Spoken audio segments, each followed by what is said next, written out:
आगे करता है, करता है, पुलिस को आगे करता है। सबका मैं बहुत बहुत धन्यवाद करता हूँ। साथ ही साथ जो मीडिया के बंधु हैं और जो पुलिस के साथी यहाँ सुरक्षा में खड़े हैं, उनका भी मैं बहुत बहुत धन्यवाद करता हूँ। और बिना किसी औपचारिकता के मुझे बस आज जो अनुभव हुआ है इस राजभवन मार्च में, वो मैं आपसे साझा करना चाहता हूँ। सबसे पहली बात तो गिरीश जी, पुलिस का क्या कहेंगे, बेचारे नौकरी कर रहे हैं, उनको तो ऊपर से जो आदेश आया है वो कर रहे हैं, लेकिन ये समझने की जरूरत है कि ये उस काम को अनजाने में रोक रहे हैं जिस काम से सीधे सीधे उनका फायदा है। फायदा कैसे है? तो भाजपा की सरकार अभी पेंशन खत्म की है, धीरे धीरे इनकी नौकरी भी खत्म करेगी। हमारी लड़ाई यहाँ जितने खड़े लोग हैं, चाहे पुलिस की नौकरी करने वाले लोग हों, चाहे मीडिया के लोग हों या कांग्रेस के आम कार्यकर्ता हों, ये सबसे जुड़ी लड़ाई है। हम यहाँ आए थे महामहिम से मिलने के लिए, और राज्यपाल किसी पार्टी के नहीं होते हैं, वो एक कॉन्स्टिट्यूशनल पोजीशन है। कांग्रेस पार्टी एक अपोजिशन पार्टी है और लीडर ऑफ अपोजिशन जो पार्टी के हैं, फॉर्मर चीफ मिनिस्टर वो इस डेलीगेशन में है, फॉर्मर फिनेंस मिनिस्टर यहाँ पे मौजूद हैं, और गवर्नर साहब ने तमाम लोगों को, पूरी की पूरी जो कांग्रेस पार्टी की लीडरशिप है, पीसीसी प्रेसिडेंट को, मेंबर ऑफ पार्लियामेंट को अपॉइंटमेंट दिया गया, 5 बजे का अपॉइंटमेंट दिया गया। और यहाँ पे जो इंचार्ज हैं वो कह रहे हैं कि हम आपको जाने के लिए नहीं देंगे। तो आप कंफर्म कर लीजिए कि अपॉइंटमेंट है कि नहीं है। अपॉइंटमेंट देने के बाद उनको मिलने का मन है कि नहीं है। ऐसा तो है नहीं कि हम जो हैं बड़े फिल्म स्टार हैं या गवर्नर साहब कुछ ऐसा है। एक कॉन्स्टिट्यूशनल पोजीशन है, उस कॉन्स्टिट्यूशनल पोजीशन की कुछ रिस्पॉन्सिबिलिटी है। एज ए पॉलिटिकल पार्टी भी हमारी रिस्पॉन्सिबिलिटी है। कांग्रेस पार्टी ने गोवा लिबरेशन के जब 50 साल हुए थे तो एक विजन डॉक्यूमेंट तैयार किया था। गोवा के जो लेजेंडरी फिगर हैं उनके लीडरशिप में, साइंटिस्ट, तमाम तरीके के जो इंटेलेक्चुअल हैं, और ये जो विजन डॉक्यूमेंट है, उस डॉक्यूमेंट के आधार पर कांग्रेस पार्टी की जब सरकार चली गई तो वो विजन जो है आने वाली नई सरकार को, पर्रिकर साहब की सरकार को दिया गया कि हम गोवा को कैसे बेहतर बना सकते हैं हर फील्ड में। उस विजन डॉक्यूमेंट में से एक भी चीज पे कोई काम नहीं हुआ है, और वो जो रिपोर्ट कार्ड है, उस रिपोर्ट कार्ड के आधार पर ही कांग्रेस पार्टी ने एक चार्जशीट तैयार किया है कि हर एक फील्ड में, चाहे आप लॉ एंड ऑर्डर को उठाकर देख लीजिए, एम्प्लॉयमेंट के सिचुएशन को देख लीजिए, वेलफेयर स्कीम को देख लीजिए, डेवलपमेंट के तमाम जो चीजें हैं उसको देख लीजिए, महंगाई देख लीजिए, इन तमाम सवालों पे चार्जशीट बनाया था। ये चार्जशीट मैं खास करके अपने पुलिस के कांस्टेबलों को कहना चाहता हूँ, ये हमारी पार्टी की कार्यकर्ता के लिए सिर्फ नहीं है, ये आपके लिए भी, आपका सवाल भी है।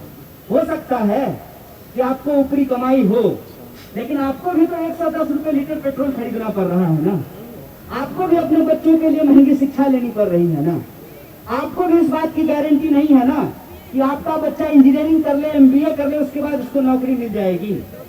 देश को अगर लूटा जा रहा है तो आप वर्दी पहने हुए तो आपको भी, और हम नहीं पहने हुए तो हमको भी। ये लड़ाई हम सब की है, हमको ये समझना पड़ेगा, और ये पूरी की पूरी साजिश हम लोगों को समझना पड़ेगा। अभी एक बात हमको बताइए, मैं खास करके मीडिया के साथियों को कहना चाहता हूँ कि किस तरीके से जो है देखिए मुद्दे को गुमराह किया जाता है। हम यहाँ आए हैं अपना डेलीगेशन लेकर के, डेलीगेशन हमको नहीं मिलने दिया गया। अब मैं जाते हुए पुलिस ऑफिसर को कह दूं, डीआईवाईएसपी को बुला करके कह दूं कि अपने सीएम को थैंक यू कहिएगा, मैं सुरक्षित दिल्ली लौट रहा हूं।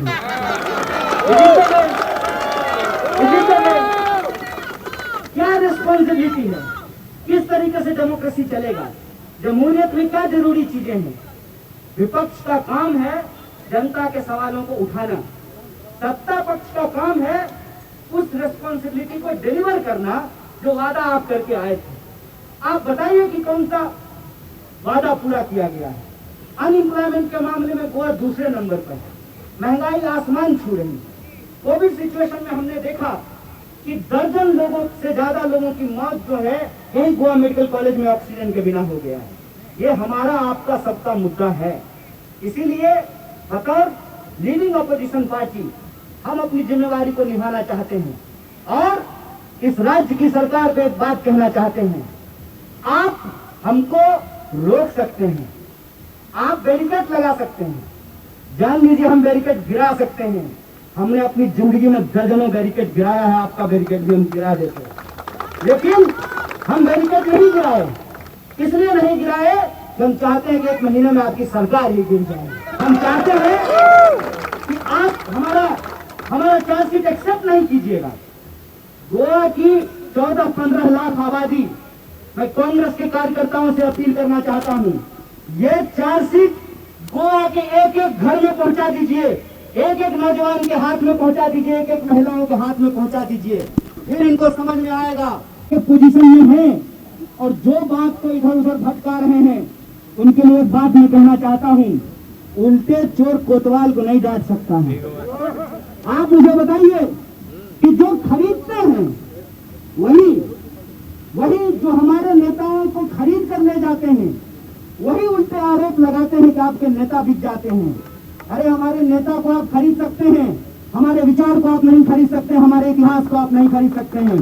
और हमारा इतिहास ये है, इस देश में लोकतंत्र की नींव रखी है पार्टी ने। हमारा इतिहास ये है कि हमने संविधान बनाया है। अगर हमने लोकतंत्र की स्थापना की है, हमने संविधान बनाया है, तो इस देश की 135 करोड़ आबादी के हक हुक के लिए भी हम लड़ेंगे। आजादी अगर देश को दिलाई है तो आजादी भी हम बचाएंगे। इसी आशा और विश्वास के साथ आप तमाम कांग्रेस के कार्यकर्ताओं को कहते हैं कि हमारा आत्मविश्वास, हमारा आत्मबल ही हमारी ताकत है और हमारा जो विचार है उस पर हमको मजबूती से खड़ा रहने की जरूरत है। व्यक्ति की तरफ मत देखिए, पार्टी की तरफ देखिए और हमको पूरा भरोसा है। एक बार पंडित जवाहरलाल नेहरू ने भी कहा था कि गोवा लोगों को समझ में नहीं आता है। बहुत सारे लोग दिल्ली से चल करके आए हैं नया एजेंसी लेकर के। मुझे पूरा भरोसा है कि उनको भी गोवा समझ में नहीं आएगा। आपकी जो ताकत है उस ताकत को आप जरूर पहचानेंगे और ये जो अहंकारी सत्ता है, धा वर्षा विकासांची के नाम पे जो विनाशाची हो रहा है, उसका आप अंत करेंगे। इसी आशा और विश्वास के साथ मैं अपनी बात को खत्म करूंगा। शुक्रिया। इनकलाब जिंदाबाद, हमारी एकता जिंदाबाद। जय हिंद, जय भारत, जय गोवा। जिंदाबाद जिंदाबाद काँग्रेस पक्षाचा, काँग्रेस पक्षाचा, काँग्रेस पक्षाचा। आप देख रहे हैं सक्षम न्यूज इंडिया, सबसे पहले सबसे तेज।